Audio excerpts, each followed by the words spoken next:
questa nuova esperienza, questo libro? Non avrei mai pensato di fare, nel senso che scrivere un libro era l'ultima cosa a cui pensavo, invece è arrivata questa proposta da parte di Pucci e di Gabriella e ho scoperto che invece è stata un'esperienza molto divertente, molto entusiasmante. Io ho anche proprio detto terapeutica, perché attraverso il ricordare tanti episodi del passato che erano legati alla tavola, ai profumi, ai sapori, ho fatto riemergere tutta una serie di eventi, di persone, insomma, che fanno parte della mia vita e che in qualche modo avevo messo da parte, invece era un grande peccato. Il suo piatto che riesce a cucinare al meglio, e cosa preferisce lei da gustare? Ma io principalmente sono molto golosa di dolci, quindi è chiaro che mi piacciono tutti i dolci del mondo, mi piacciono, a parte quelli fatti con le mandorle.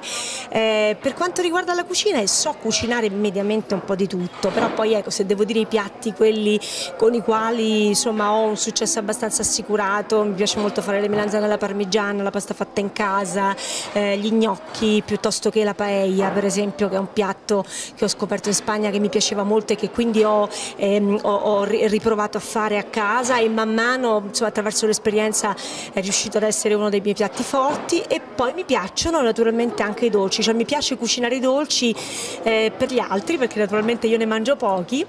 Però forse è proprio attraverso questo gesto d'amore che si fa nei confronti degli altri che si ha, secondo me, forse anche più soddisfazione che nel mangiarli. Cioè vedere proprio negli occhi delle persone che sono di fronte a te, che assaggiano quello che tu hai appena preparato, la grande soddisfazione. Ricordiamo che Laurel Cuccarini, oltre che ballerina, conduttrice televisiva, adesso anche scrittrice, è anche mamma di 4 bambini.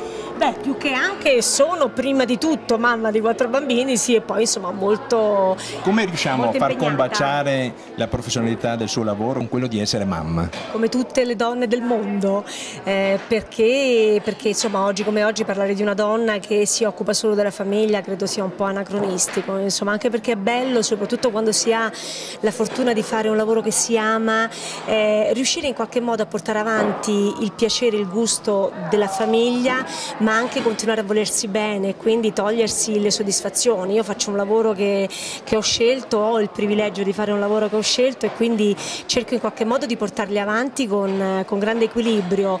Come donna impegnata, professionista, sono fra l'altro anche in una categoria abbastanza privilegiata, perché insomma posso fare delle scelte che spesso tante donne magari che hanno posti di lavoro fissi e quindi più regole, più rigidità, hanno invece più difficoltà insomma ad organizzare. Quanto una conduttrice è condizionata dall'Auditel? Ma dire che non ci interessa l'Auditel sarebbe la bugia più grande del mondo, perché ognuno di noi che fa un lavoro in qualunque tipo di professione, la cosa importante è il risultato. Per quanto riguarda noi, certamente il risultato equivale a indice d'ascolto e indice di qualità, no? di gradimento di un programma.